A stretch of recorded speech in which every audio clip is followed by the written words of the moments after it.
My best friend was being abused and cheated on by her husband. I advised her to divorce him, but she told me he had knelt down and begged for her forgiveness, even threatening to kill himself if she left. She couldn't bear to leave him.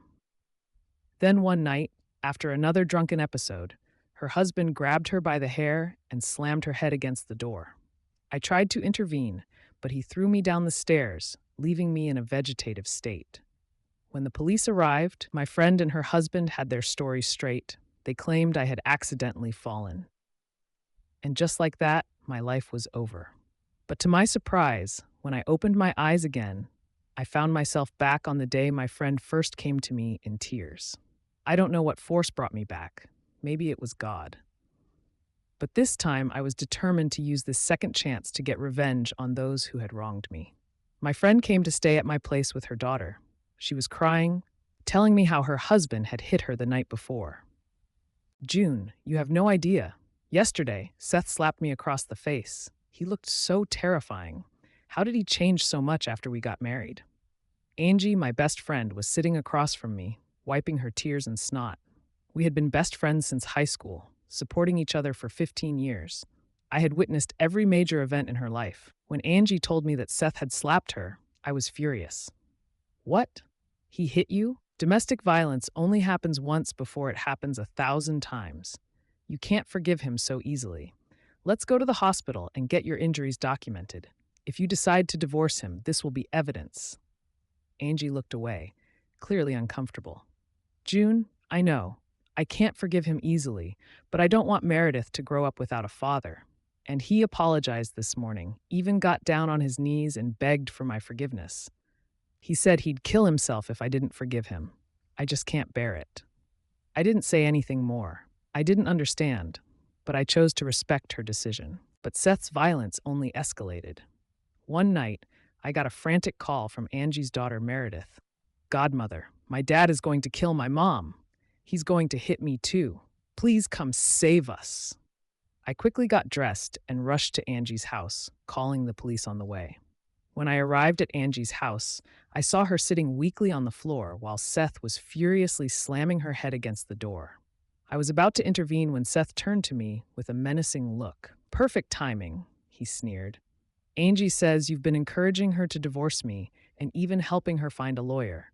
You meddling lunatic. Today, I'm going to teach you a lesson. He slapped me hard across the face, and before I could react, he grabbed my arm and threw me down the stairs. I felt dizzy, and a warm stream of blood trickled from the back of my head.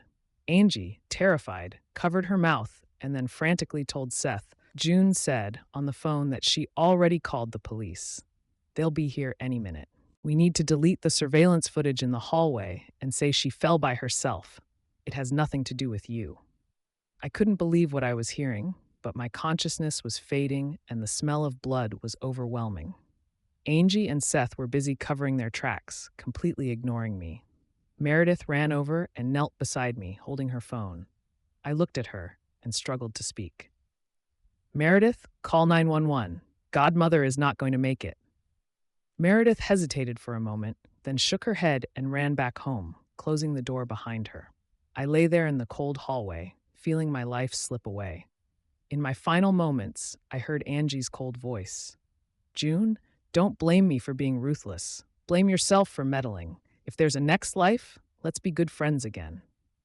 I thought that was the end, but when I opened my eyes again, I found myself back on the day Angie first came to me in tears about Seth's abuse. Thank God, this time I'm going to send their whole family to hell. Angie noticed I hadn't responded to her story and awkwardly stopped talking.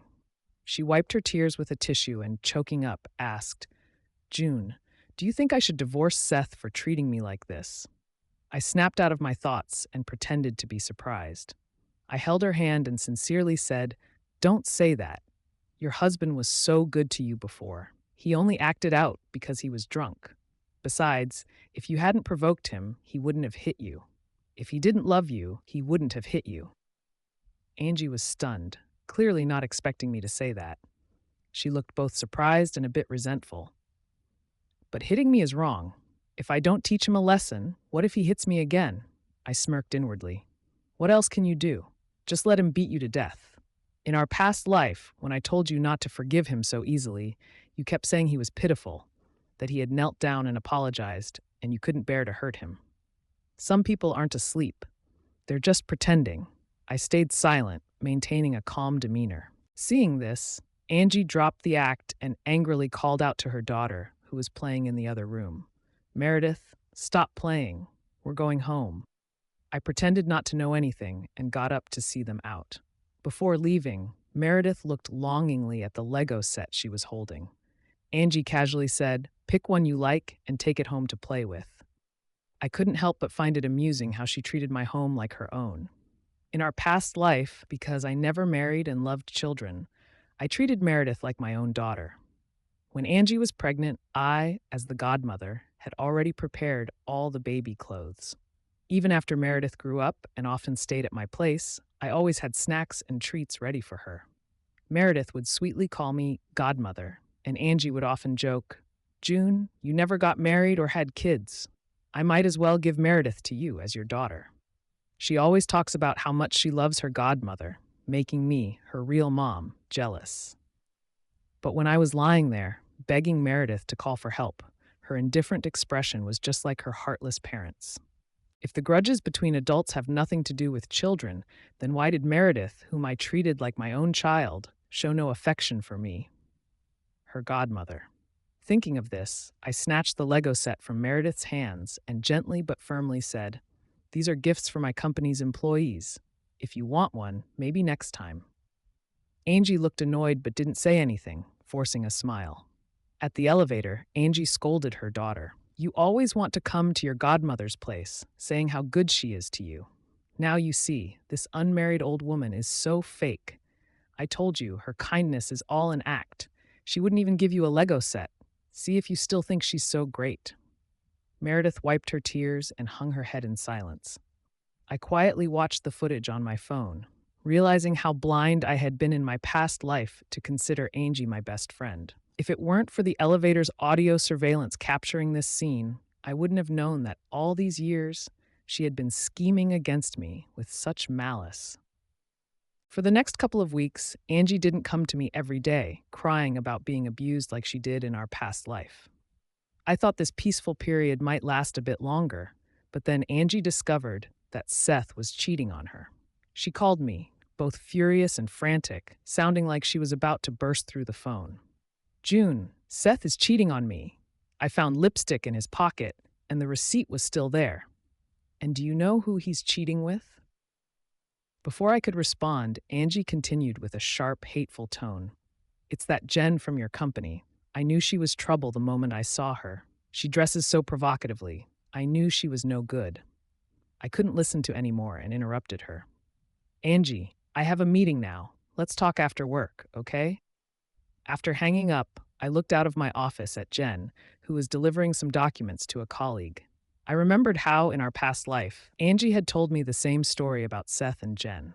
Back then, I was furious, thinking my employee had ruined my best friend's family. But now it seemed suspicious. Jen was a recent college graduate, young, attractive, and ambitious. Why would she be interested in someone like Seth, who was balding and had a potbelly and was already married with kids? In our past life, Angie had cried to me every day, playing the victim. "June, you have to believe me. Seth admitted it himself. He and Jen are having an affair. Meredith is so young. I don't want her to grow up without a father. You have to fire Jen." To convince me, Angie even showed me text messages between Seth and Jen. I was so angry that I found a reason to fire Jen. But now, I felt it was necessary to get to the bottom of this. I called Jen into my office and subtly asked her about Seth. To my surprise, Jen's reaction was one of anger. "Seth's company is a client you assigned to us. I thought he was your friend, so I didn't want to say anything bad about him. But he's really a terrible person." Seeing that I wasn't upset and was actually interested, Jen continued, describing how Seth had been hitting on her. It turned out Seth had been making advances, but Jen had no interest in him. I asked to see their text messages, and Jen was more than willing to show me. Everything she said matched the messages. Can you believe it?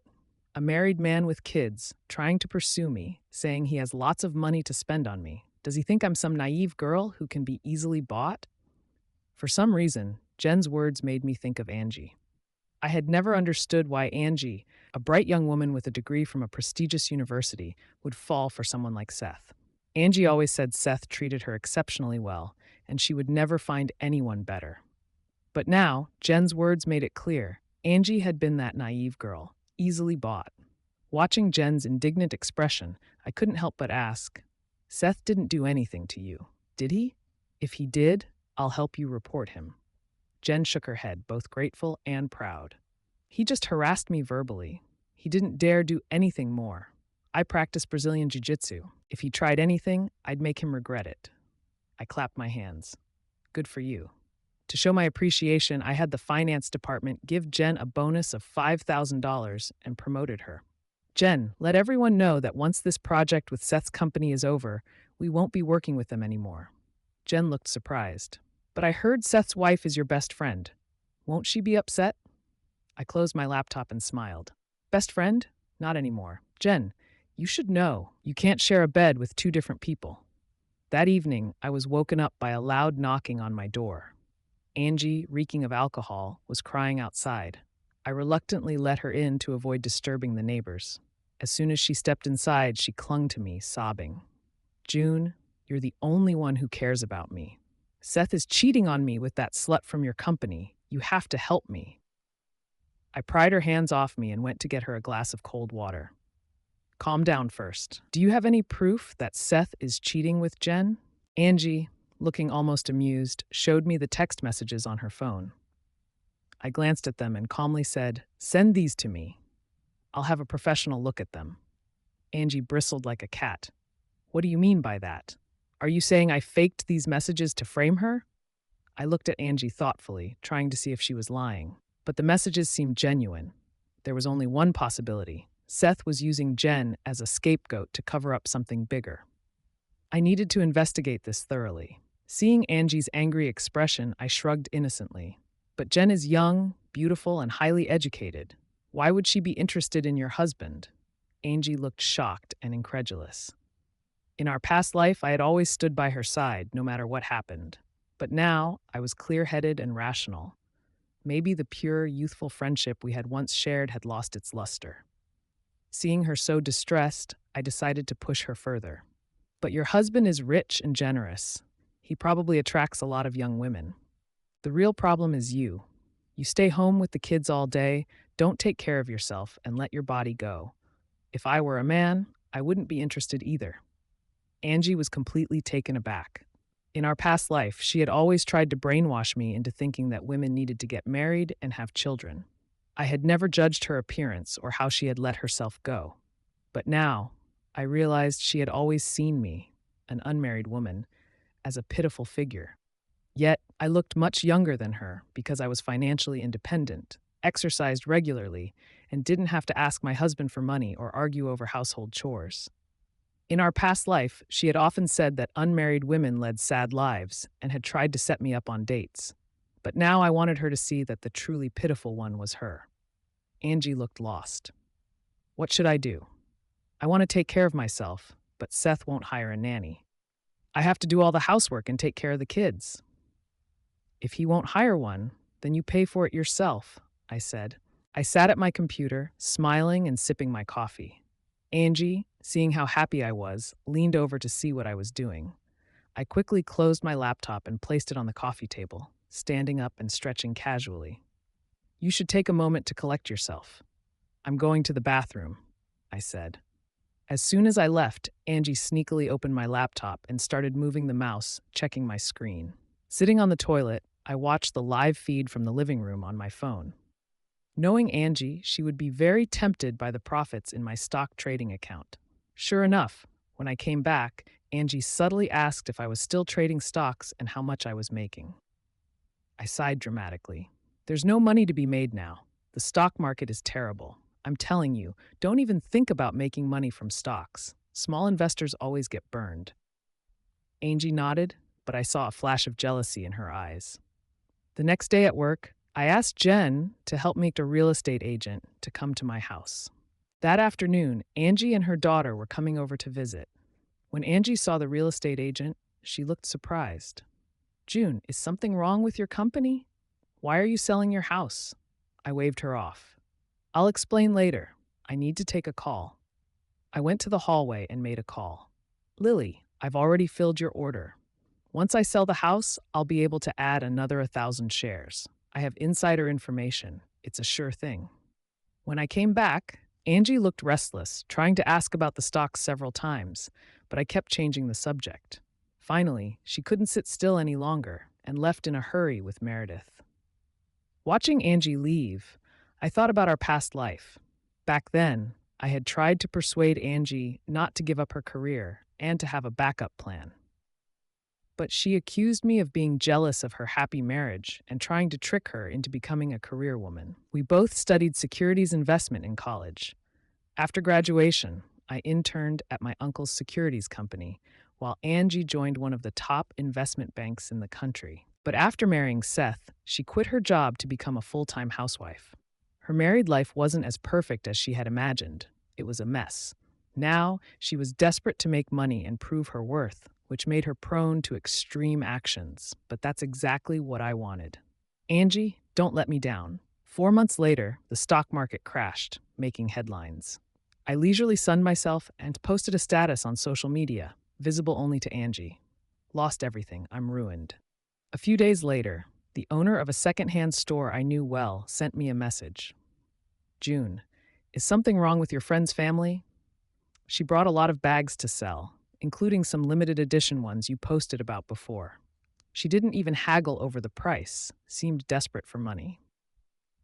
I knew Angie was just like in our past life. Whenever she needed money, she would sell the bags I gave her. I had once asked her why she never used the bags I gave her, and she had calmly explained that they were too precious to use. In our past life, I had believed her. Now I felt foolish.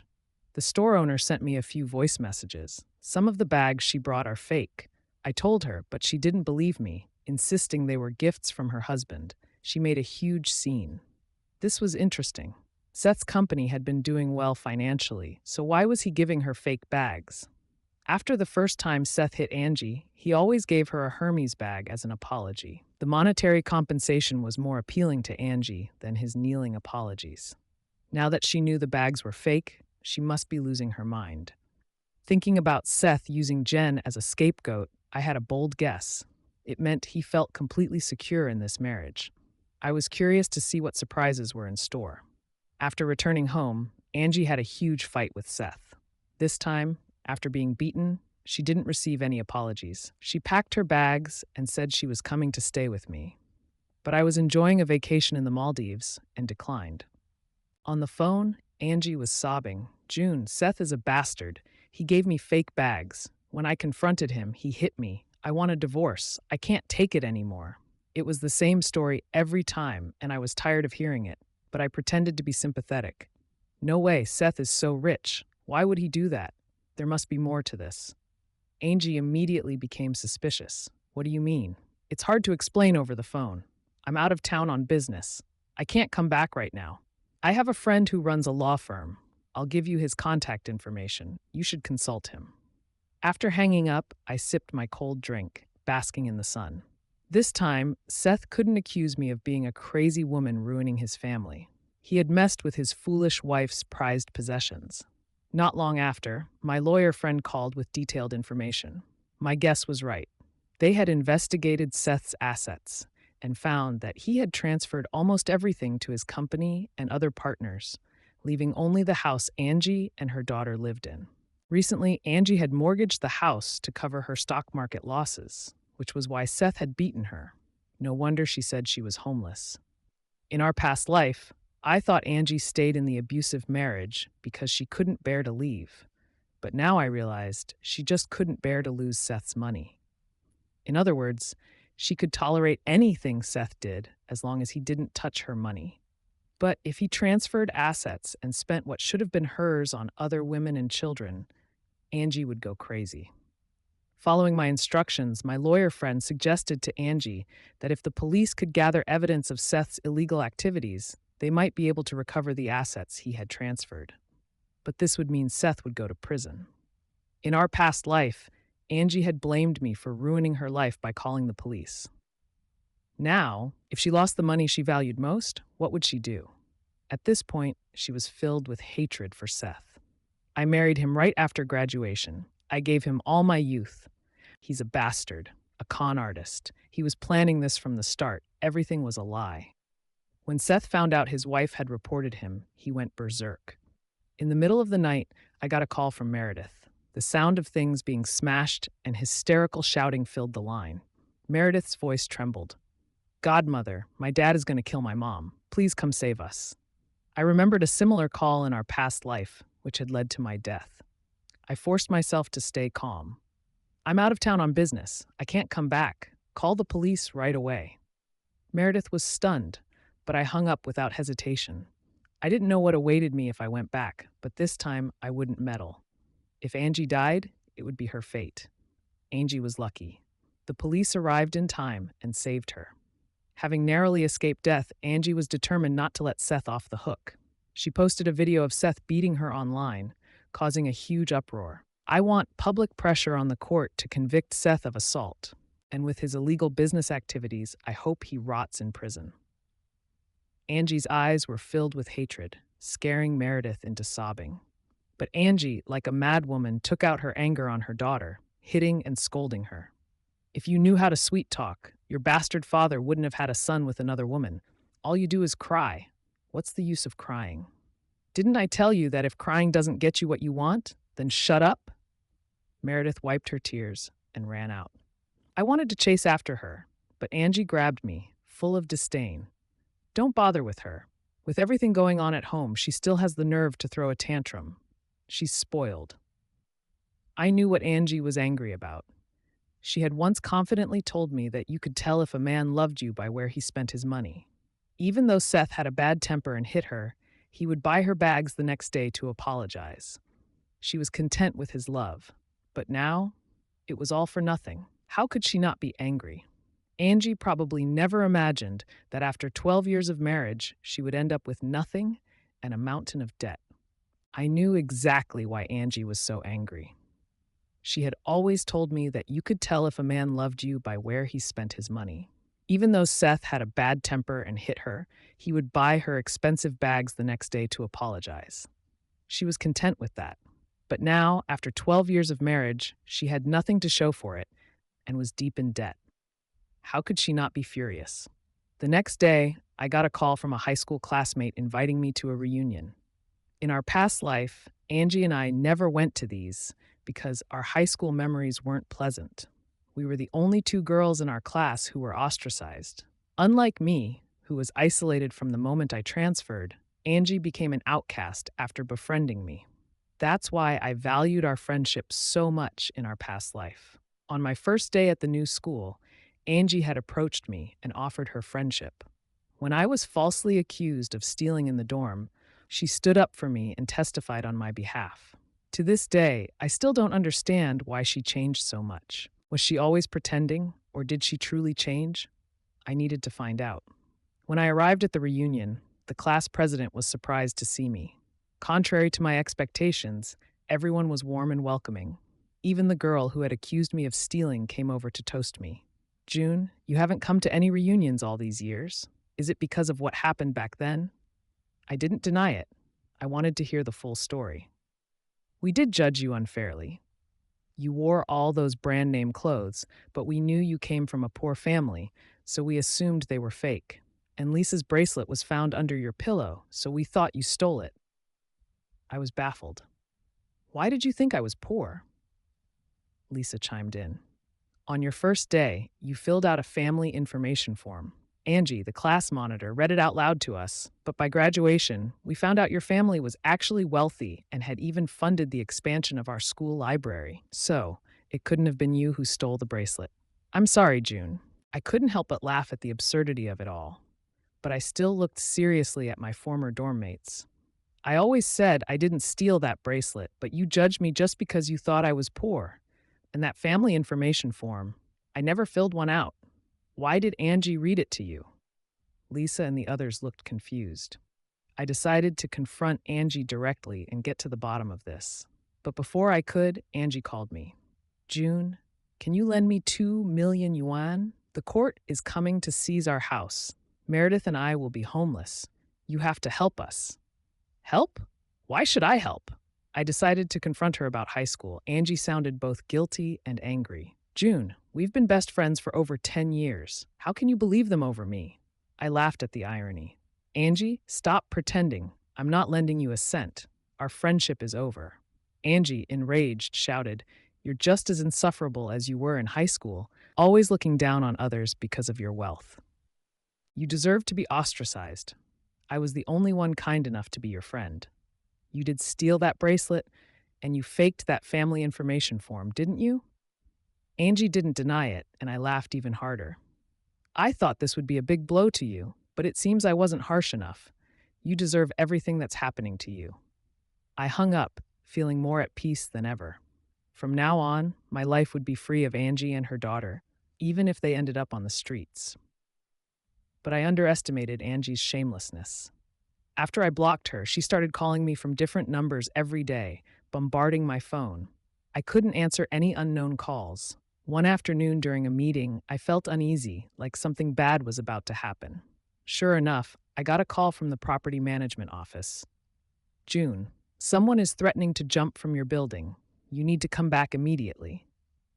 I checked the surveillance footage on my phone and saw Angie on my balcony, threatening to jump. I called the police and fire department. I knew Angie was doing this to force me to lend her money, but I was determined to make a scene. Whether she was serious or not, she would pay for this. When I got home, a crowd had gathered. Angie was on the balcony, tearfully accusing me of being heartless. June, we've known each other for so long. My family is in trouble, and you won't help. You have no conscience. The crowd was confused, thinking she was talking about a cheating husband. When they saw me, a woman, they were even more puzzled. I got back in my car, grabbed a megaphone I had bought on the way, and started explaining to the crowd. This woman and I are just old classmates. She asked to borrow money, and I refused. Now she's threatening to jump with her daughter. What kind of logic is that? The crowd murmured, feeling sorry for me. One resident shouted, Lady, if you want to end it all, why drag your classmate into it? If you want to jump, do it at your own place, not someone else's. Another added, Yeah, if you jump and lower our property values, who will compensate us? This poor woman is unlucky to have a classmate like you, using suicide to force her to lend you money. Angie, I called the police on my way here. They'll be here soon. What you're doing is breaking and entering my legal property, and you'll face legal consequences. No matter what happens today, I won't lend you a cent. Angie, seeing the growing crowd and my determination to escalate the situation, looked lost. Suddenly, she spotted something and gasped, Meredith! I turned to see a girl running through the crowd, her face a mix of shock, shame, and anger. She ran out of the complex, and Angie, forgetting her act, rushed down to chase her daughter. I remembered Angie complaining to me that since Seth went to prison, Meredith had changed. She stopped studying, ran away from home, spent all her time in internet cafes, and even slept on the streets. Now, this already broken girl had witnessed her mother's public meltdown, but I had no time to worry about them. I gave a brief statement to the police and went home to check if anything was missing. Not long after, I heard an ambulance outside. Someone had been in an accident, a young girl. My heart sank with a sense of foreboding. When I saw Angie again, she was a shell of her former self, babbling incoherently. But her hatred for me hadn't diminished. She clung to the hospital bed, screaming, You killed my daughter. You destroyed my family. I curse you to die a horrible death. I looked at her calmly and said, Angie, in our past life, you said I meddled and almost ruined your family. This time you killed your daughter and drove away your husband. Are you satisfied? Angie stared at me in horror, screaming madly. Leaving the psychiatric hospital, I felt a sense of relief.